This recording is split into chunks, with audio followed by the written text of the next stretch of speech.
बंधुओं, आज मैं मणिका भाग 2 के छठे पाठ का वाचन एवं उसका अर्थ बताऊंगा एवं व्याकरण कार्यों पर भी चर्चा करूंगा। तो आइए छठे पाठ में प्रवेश करते हैं। छठे पाठ का शीर्षक है राष्ट्रम संरक्षमेवहि, माने राष्ट्र की रक्षा करना परम कर्तव्य है। यह पाठ महाभारत पर आधारित है और इस पाठ के माध्यम से यह संदेश देने की कोशिश की गई है कि अस्त्रों का प्रयोग कभी भी मानव के ऊपर नहीं करना चाहिए, अपनी सुरक्षा के लिए भले ही रखें। पहले हम पाठ का वाचन करेंगे, फिर आपको अर्थ बताएंगे।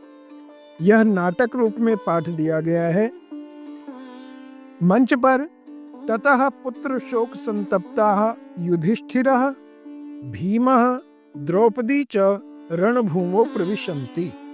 ततः उसके बाद पुत्र शोक संतप्ताः, पुत्रों के शोक से संतप्त यानी दुखी युधिष्ठिर, भीम और द्रौपदी रणभूमौ प्रविशन्ति, रणभूमि में प्रवेश करते हैं।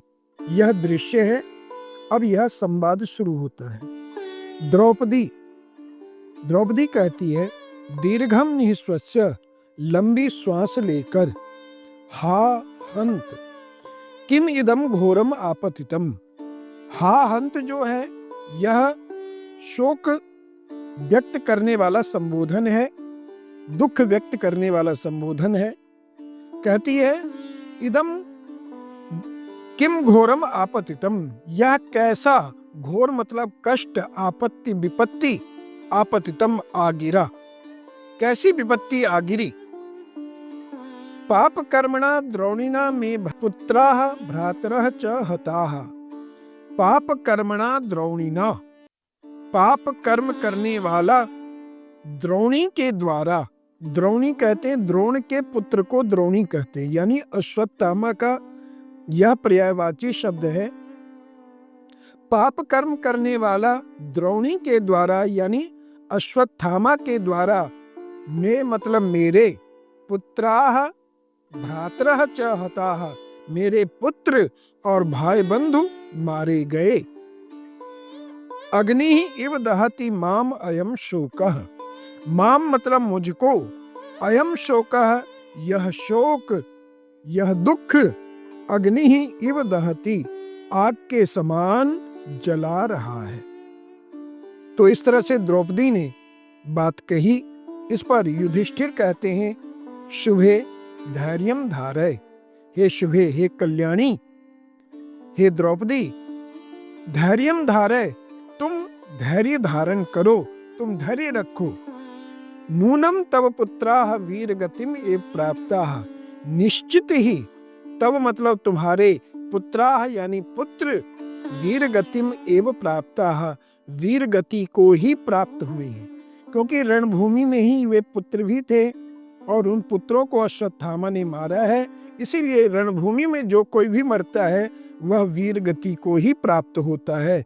इस भाव को यहाँ पर युधिष्ठिर कह रहे हैं। वीर जननी तुम शोचितुम न अर्हसि, वीरों की माता तुम सोच करने के योग्य नहीं हो, तुम शोक करने के योग्य नहीं हो। इस तरह से युधिष्ठिर ने उनको ढांढस बंधाया। इस पर द्रौपदी कहती है, कथम मंदभाग्या अहम धैर्यम धारयामि, कैसे मैं मंदभाग्य वाली, मैं धैर्यम धारयामि, धैर्य धारण करूं, धैर्य रखूं। यावद असौ क्रूर कर्मा न दंड्यते, जब तक यह क्रूर कर्म करने वाला, जघन्य अपराध करने वाला, न दंड्यते, दंड नहीं प्राप्त कर लेता है, तावत अहम, तब तक मैं इतः न गमिष्यामि, यहां से नहीं जाऊंगी। अत्रैव प्राण त्यागम च करिष्यामि, च मतलब और, अत्रैव मतलब यहीं, यानी माने रणभूमि में ही प्राण त्यागम करिष्यामि, प्राणों का त्याग करूंगी। अब युधिष्ठिर फिर समझाते हैं, फिर ढांढस बंधाते हैं, प्रिय, हे प्रिय द्रौपदी, माँ एवं ब्रूयाः, ऐसा मत बोलो। स पाप कर्मा कुत्र गतः इति न जानीमः, वह पाप कर्म करने वाला, ये द्रोणी के लिए ही है, अश्वत्थामा का विशेषण है, वह पाप कर्म करने वाला कुत्र गतः, कहाँ गया, इति न जानीमः, ऐसा हम नहीं जानते। जानीमः यहाँ उत्तम पुरुष बहुवचन का है, हम सब नहीं जानते। अति दूरम किंचित दुर्गम वनम प्रविष्टः भवेत्, बहुत दूर किसी दुर्गम जंगल में प्रवेश कर गया होगा, माने कहीं छुप गया होगा, जहां पर हम लोगों का जाना असंभव है, कहाँ जहां पर किसी का भी जाना असंभव है, लगता है उस दुर्गम वन में वह प्रवेश कर गया होगा। इस पर द्रौपदी भीमम प्रति, अब भीम से कहती है, आर्यपुत्र, हे आर्यपुत्र, संस्कृत में पति को आर्यपुत्र कह करके संबोधित किया जाता है। क्षत्र धर्मम अनुस्मरण माम शोक सागरात रक्ष, क्षत्रिय धर्म को याद करते हुए, अनुस्मरण मतलब याद करते हुए, माम मुझको, शोक सागरात रक्ष, शोक रूपी सागर से रक्षा करे, मुझको बचाएं, मैं शोक में डूबी हुई हूं, उससे आप ही मुझे बचा सकते हैं। अस्मिन् संसारे कश्चित अपि त्वया सदृशः पराक्रमी नास्ति। अब उनको, उनके प्रति उनको सम्मान देते हुए कहती है कि इस संसार में कोई भी त्वया सदृशः पराक्रमी नास्ति, आपके समान पराक्रमी नहीं है, बलशाली नहीं है। अब एक दो उदाहरण देकर के कह रही है, पुरा वारणावते त्वमेव पांडवान रक्षितवान, पहले वारणावते, वारणावत में, त्वमेव आपने ही, पांडवान रक्षितवान, पांडवों की रक्षा की, विराट नगरे अपि त्वं माम प्राण संकटात उद्धृतवान, विराट नगर में भी आपने ही मुझे प्राण संकटों से उबारा था। इस तरह से द्रौपदी ने भीम से याचना की कि आप ही दंड दे सकते हैं, युधिष्ठिर तो बहाना बना रहे हैं। इस तरह द्रौपदी ने भीम से कहा। अब हम इस अनुच्छेद के व्याकरण कार्यों पर चर्चा करते हैं। सर्वप्रथम संधि एवं संधिच्छेद पर चर्चा करेंगे।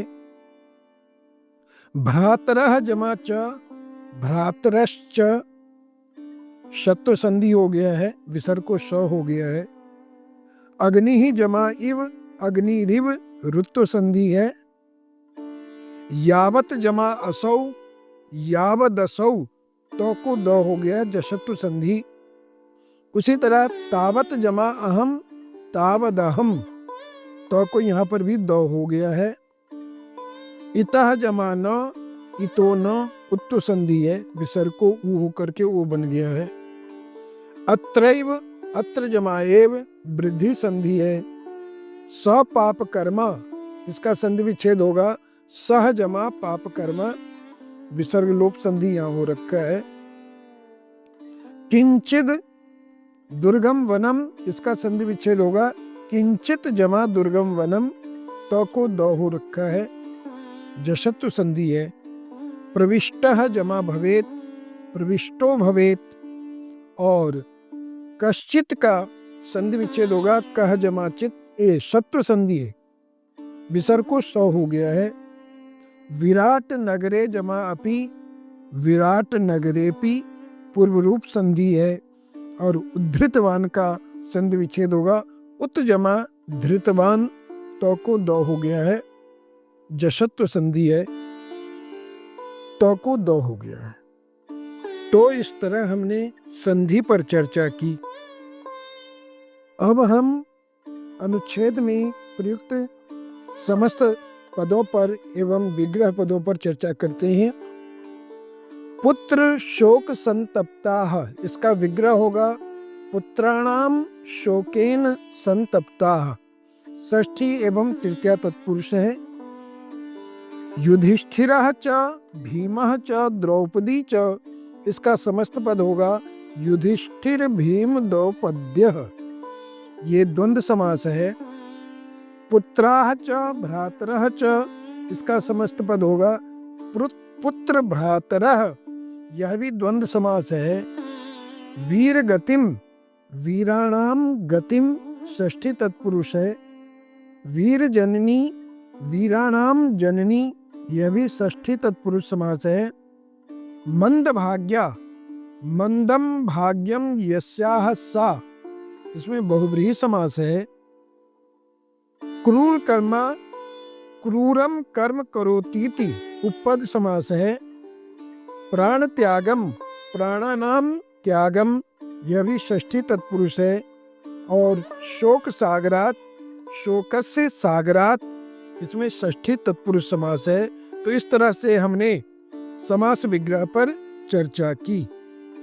कुछ हम निर्देशानुसार प्रश्नों पर भी चर्चा कर लेते हैं। दहति, इस क्रिया का कर्ता अयम शोकः पद है। धारय, इस क्रिया का कर्ता त्वम सर्वनाम है, क्योंकि धारय जो है लोट लकार मध्यम पुरुष एकवचन का है। द्रोणिना, इस विशेष पद का विशेषण पद है पाप कर्मणा। जानीमः, क्रिया का कर्ता वयम सर्वनाम है, क्योंकि जानीमः जो है उत्तम पुरुष बहुवचन का है, इसलिए इसका कर्ता वयम ही होगा। कायरः का विलोम पराक्रमी, और माता का पर्यायवाची शब्द जननी है,